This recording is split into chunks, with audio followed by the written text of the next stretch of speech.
नमस्कार मित्रांनो, स्वागत आहे तुमचं चॅनलवर. आज आपण MSCITच्या थेअरी बुकच्या चौथ्या चॅप्टरवर म्हणजेच सिस्टीम सॉफ्टवेअरवरती आपण आज MCQ म्हणजेच बहुपर्यायी प्रश्न आपण 1 बाय 1 या ठिकाणी पाहणार आहेत. तर पहिल्या प्रश्नाला सुरुवात करूया. पहिला प्रश्न आहे, बहुतेक तांत्रिक तपशील हाताळण्यासाठी कोणत्या प्रकारचे सॉफ्टवेअर युजर्स ॲप्लिकेशन सॉफ्टवेअर आणि कम्प्युटर हार्डवेअर काम करते? तर या ठिकाणी ऑप्शन्स पाहूया आपण. ॲप्लिकेशन, लिनक्स, डेस्कटॉप आणि सिस्टम. तर या ठिकाणी सगळ्यात पहिल्यांदा आपण प्रश्नाला समजून घेऊया. बहुतेक तांत्रिक तपशील हाताळण्यासाठी कोणत्या प्रकारचे सॉफ्टवेअर्स युजर्स ॲप्लिकेशन सॉफ्टवेअर आणि कम्प्युटर हार्डवेअर कार्य करते? म्हणजेच युजर्सला सॉफ्टवेअर हाताळण्यासाठी किंवा ॲप्लिकेशन हाताळण्यासाठी किंवा कम्प्युटर हार्डवेअर हाताळण्यासाठी कोणते तांत्रिक तपशील आपल्याला ह्या ठिकाणी हार्डवेअर कार्य करते? तर या ठिकाणी ह्याचं उत्तर आहे सिस्टीमचं जे सॉफ्टवेअर आहे. या ठिकाणी सिस्टीम सॉफ्टवेअर जे आहे हे आपल्याला ॲप्लिकेशन सॉफ्टवेअर आणि कम्प्युटर हार्डवेअर याच्या दरम्यान काम करत असते. दुसरा प्रश्न आहे, प्रोग्रामरद्वारे लिहिलेल्या प्रोग्रॅमिंग सूचना कम्प्युटरला समजणाऱ्या आणि प्रक्रिया करणाऱ्या भाषेत रूपांतरित करणारी प्रोग्रामिंग भाषा डॅश आहेत? तर या ठिकाणी आपल्याला प्रश्न समजून घेऊया. या ठिकाणी असं सांगितलेलं आहे की प्रोग्रामरद्वारे लिहिलेल्या प्रोग्रामिंगच्या सूचना ज्या असतात त्या कम्प्युटरला समजणाऱ्या आणि प्रक्रिया करणाऱ्या भाषेमध्ये कोणती जी साधनं आहेत अशी जी आपल्याला समजावून सांगतात, म्हणजे कन्व्हर्ट करून सांगतात आपल्याला.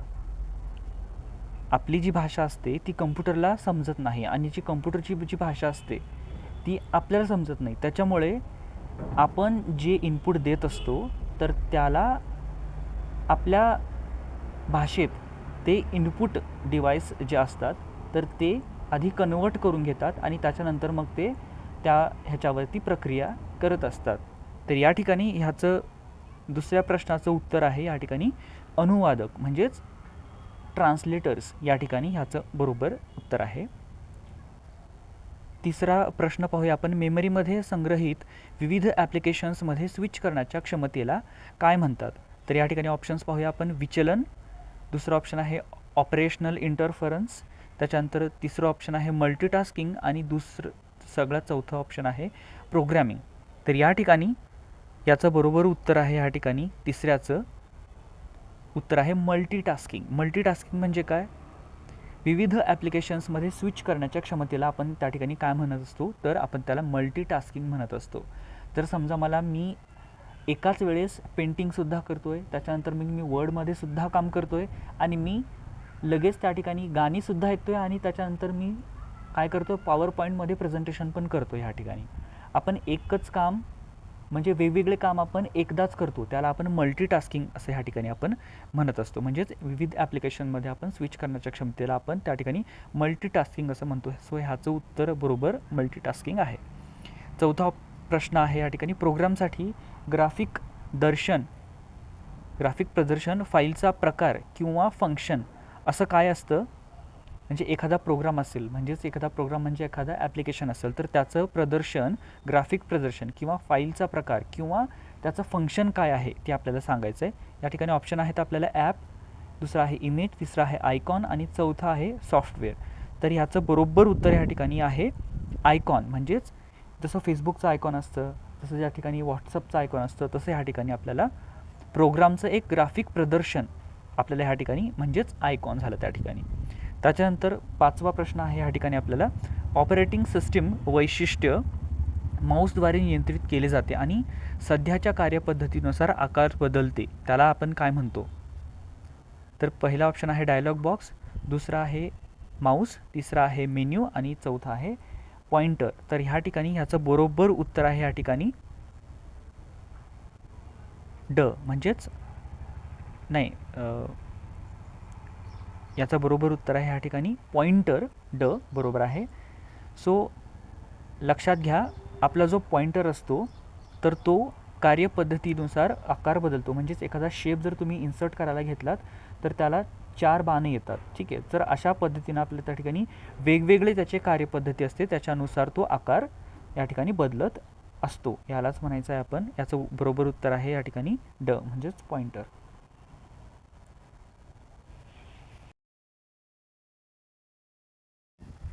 मित्रांनो, ही जर माहिती तुम्हाला वाटली असेल महत्त्वाची, तर त्या ठिकाणी तुम्ही सबस्क्राईब जे बटन आहे त्याला तुम्ही क्लिक करू शकता आणि सबस्क्राईब करून आम्हाला सपोर्ट करू शकता. चला आपण दुसऱ्या प्रश्नाकडे वळूया, 6व्या प्रश्नाकडे. लिनक्सवर आधारित ऑपरेटिंग सिस्टीम क्लाउड कम्प्युटिंग आणि क्लाउड स्टोरेज वापरणाऱ्या नोटबुक कम्प्युटरसाठी डिझाईन केली गेलेली आहे. तर ही एक लिनक्सवर आधारित ऑपरेटिंग सिस्टीम आहे जी आपल्याला क्लाउड कम्प्युटिंग आणि क्लाउड स्टोरेज वापरणाऱ्या नोटबुक कम्प्युटरसाठी म्हणजेच लॅपटॉप कम्प्युटरसाठी डिझाईन केलेली गेलेली खास ऑपरेटिंग सिस्टीम याच्यामध्ये कोणती आहे जी लिनक्सवर आधारित आहे. तर ह्याचं बरोबर उत्तर आहे, या ठिकाणी आपण पहिल्यांदा ऑप्शन्स पाहूया. पहिला आहे क्रोम, दुसरा आहे युनिक्स आणि तिसरा आहे मॅक आणि शेवटचा आहे विंडोज. तर या ठिकाणी लिनक्सवर आधारित जी ऑपरेटिंग सिस्टीम आहे जी आपण ज्याचा वापर करून आपण क्लाउड कम्प्युटिंग क्लाउड स्टोरेज साठी वापरतो, तर ह्याचं बरोबर उत्तर आहे क्रोम. तर क्रोम जी आहे ही लिनक्सवर आधारित ऑपरेटिंग सिस्टीम आहे ज्याचा वापर करून आपण क्लाउड कम्प्युटिंग आणि क्लाउड स्टोरेज वापरणाऱ्या नोटबुक कम्प्युटरसाठी डिझाईन केली गेलेली आहे. पुढचा प्रश्न पाहूया आपण, 7वा प्रश्न. ॲपलनं विकसित केलेली आणि मुख्यतः आयफोन OS नावाची ऑपरेटिंग सिस्टीम म्हणजे कोणती ऑपरेटिंग सिस्टीम आहे ते आपल्याला पाहायचं आहे. ऑप्शन नंबर बघूया. ऑप्शन पहिला आहे अँड्रॉइड, ऑप्शन दुसरा आहे मॅक OS, ऑप्शन तिसरा आहे iOS आणि ऑप्शन चौथा आहे फोन OS. तर याचं बरोबर उत्तर आहे या ठिकाणी iOS. iOS म्हणजेच या ठिकाणी शॉर्ट फॉर्म आहे, या ठिकाणी ह्याचा लॉंग फॉर्म होतो आयफोन ऑपरेटिंग सिस्टीम. तर तुम्हाला माहितीच असेल आजकाल बाजारामध्ये आयफोन जे असतात, ॲपलचे आयफोन या ठिकाणी प्रसिद्ध आहेत भरपूर. तो तुम्हाला माहिती आहे iOS नावाची ऑपरेटिंग सिस्टीम आहे जी मुख्यतः ॲपलनं विकसित केलेली आणि मुख्यतः आयफोन मोबाईलमध्येच या ठिकाणी वापरली जात असते. आपण पुढचा प्रश्न पाहूया, 8वा प्रश्न. एक युटिलिटी प्रोग्राम आहे जो ऑपरेशन ऑप्टिमाइज करण्यासाठी फाईल्स आणि न वापरलेली डिस्क स्पेस शोधतो आणि तो काढून टाकतो. आपल्याला बघायचा प्रश्न समजून घेऊया. हे एक असं युटिलिटी प्रोग्राम आहे जे ऑपरेशन ऑप्टिमाइज करण्यासाठी फाईल आणि न वापरलेली डिस्क स्पेस शोधतो आणि तो काढून टाकतो. याचा अर्थ असा आहे की असा एक युटिलिटी प्रोग्राम आहे जो आपण न वापरलेल्या फाईली आणि न वापरलेल्या ज्या गोष्टी असतात तो आपल्या म्हणण्यानुसार तो काढून टाकतो. तर त्याचं उत्तर आहे या ठिकाणी ऑप्शन पाहूया आपण. पहिला ऑप्शन आहे सिस्टीम रिस्टोर, दुसरा आहे डिस्क डिफ्रॅगमेंटर, तिसरा आहे आपल्याला डिस्क क्लीनअप आणि चौथा आहे आपल्याला अँटीव्हायरस प्रोग्राम.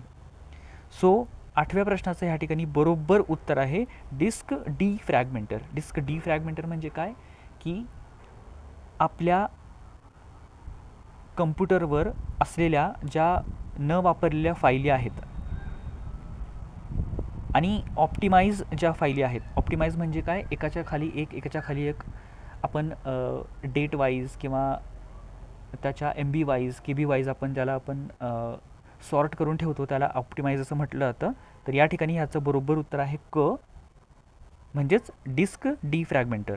पुढचा प्रश्न पाहूया आपण. ही एक अशी ट्रबल शूटिंग युटिलिटी आहे जी अवांछित फाईल्स ओळखते. अवांछित फाईल्स ओळखते म्हणजे विदाऊट यूज केलेली फाईल ओळखते आणि त्यांना काढून टाकते आणि डिस्कवरील मौल्यवान जागा ह्या ठिकाणी रिकामी करते आणि सिस्टीम कार्यप्रदर्शन सुधारते. म्हणजेच तुम्हाला माहिती असेल जेव्हा आपला फोन हँग होतो तेव्हा आपण काय म्हणतो, त्या ठिकाणी कॅशे आपण क्लिअर करतो किंवा न वापरलेले जे ॲप्लिकेशन्स असतात त्यांना आपण डिलीट करत असतो. सेम ह्या ठिकाणी अशी एक ट्रबल शूटिंग युटिलिटी आहे जी काय करते, कम्प्युटरमधले अवांछित फाईल म्हणजे न वापरलेल्या फाईल्स ओळखतात, त्या काढून टाकतात आणि डिस्कवरची जागा रिकामी करतात आणि सिस्टीम हँग न होण्यापासून ते वाचवतात. तर याचं ऑप्शन्स बघूया आपण. फाईल हिस्ट्री, दुसरं ऑप्शन आहे स्टोरेज, तिसरं ऑप्शन आहे डिस्क क्लीनअप आणि चौथं उत्तर आहे या ठिकाणी चौथं ऑप्शन आहे कॉम्पॅक्टर आणि याचं बरोबर उत्तर आहे डिस्क क्लीनअप. सो ह्या ठिकाणी ही एक डिस्क क्लीनअप ही एक ट्रबल शूटिंग युटिलिटी आहे जी फाईल्स ओळखते बिनाकामाच्या, त्याच्यानंतर ते डिलीट करते आणि आपली डिस्कवरची जागा मोकळी करत असते. त्याच्यानंतर 10वा प्रश्न आहे या ठिकाणी लास्टचा. बिट डिफेंडर आणि नॉर्टन हे डॅशचे उदाहरणं आहेत. आपण ऑप्शन बघूया. पहिला आहे ऑप्शन ॲप्लिकेशन पॅकेजेस, दुसरं ऑप्शन आहे आपल्याकडे ऑपरेटिंग सिस्टीम, तिसरं ऑप्शन आहे ॲप्स आणि चौथं ऑप्शन आहे आपल्याकडे युटिलिटी सूट्स. आणि बिट डिफेंडर आणि नॉर्टन हे युटिलिटी सूट्सचे ह्या ठिकाणी उदाहरणं आहेत. जर तुम्हाला ही माहिती चांगली वाटली असेल, विथ एक्सप्लेनेशन ह्या ठिकाणी मी समजावून सांगितलेलं आहे. ह्या व्हिडिओला जास्तीत जास्त लाईक करा, सबस्क्राईब करा, शेअर करा तुमच्या MSc IT करणाऱ्या मित्रांसोबत आणि ग्रुपमध्ये सुद्धा. धन्यवाद.